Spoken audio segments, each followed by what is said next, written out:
Good afternoon, people. So, first of all, let me ask you a very big question. How many times have you opened your phone today? I need a hand. I need a very tall hand. Okay, Bob, how many times have you opened your phone today? I don't even have a phone. So why did you raise your hand then? I say zero. Hey, do you have any questions? Any choice up? Sabat? More than 100. More than 100 times. So, usually when people open the phone, it's for scrolling through stories, checking group chats, sending texts, leaving likes, or dropping comments. Now, let me ask you a different question. How many times did you talk to someone else today? Not just through chatting, but having a real conversation where you share how you feel and they actually understand. Any hands? How many times did you talk to real people today? Right? What's your answer? More than infinity. Well, that's fun. So, I have a story to share. About 6 or 7 months ago, there was a boy at my age who sadly took his life in the middle of his school. The problem is, he's a popular kid.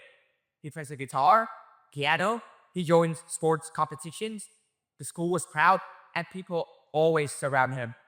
But when people actually discover why he committed such a sorrow action, that's because he was just pretending. He tried to be fit in, he tried to act famous, he tried to connect, but inside he felt alone. He wasn't being recognized because he never was. He only pretended and he wants attention. But when he tried to make up that action, the recoil is even bigger. So, why do people feel alone when they can easily reach out to others? So this is what I think is happening right now.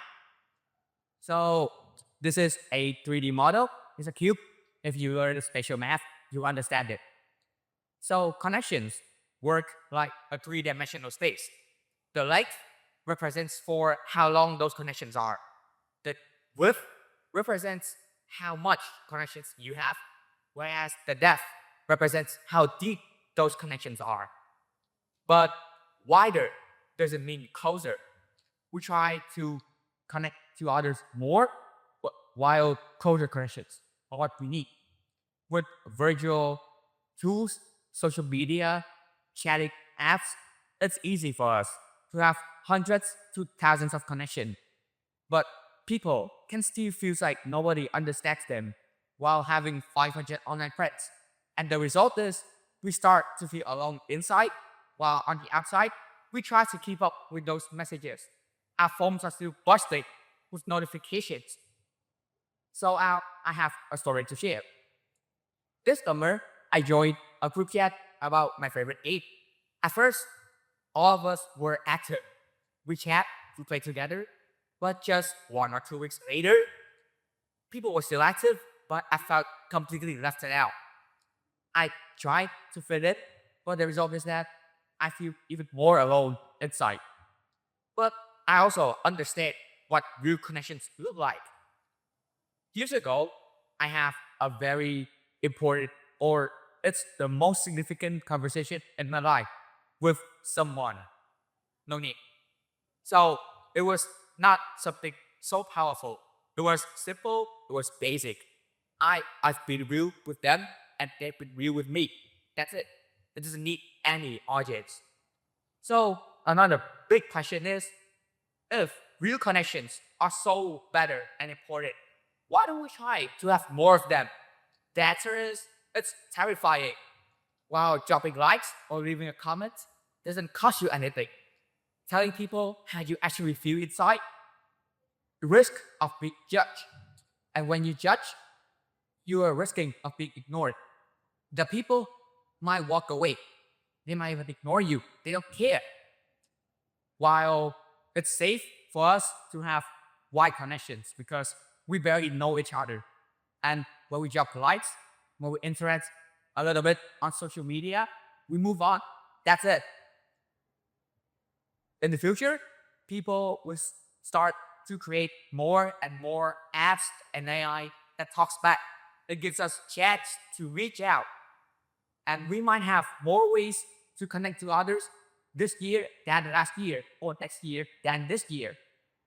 However, we try to build wider connections, while what we need are closer ones. Coming back to the boy I told you in the beginning, what will actually happen if what he did wasn't pretending to be famous, to be connected, but he actually tried to find someone who accepted to share his feelings? I'm pretty sure he won't be that famous. People will barely know about him. But inside, he's not alone, he's connected, and people accept to talk to him. And he don't need to try to get attention. In fact, it's more important to have someone that understands your feeling more than having thousands of likes on social media. So now, I would like to ask you a question. Is there one person in your life right now who actually knows how you do it? Is it your partner in a relationship? Is it your wife, your husband, your boyfriend or girlfriend? Well, if you have one, yeah, it's good for you. But if you don't have one, what does it cost to let them take part? Basically, what do you need to do to have someone that actually understands you more than just having wide connections, but they are meaningless? What we need is not trying to reach out to others. We don't need to be more interconnected. What we need is to be real with the ones already surrounding us, the people in our life that actually matters to us. Thank you for listening.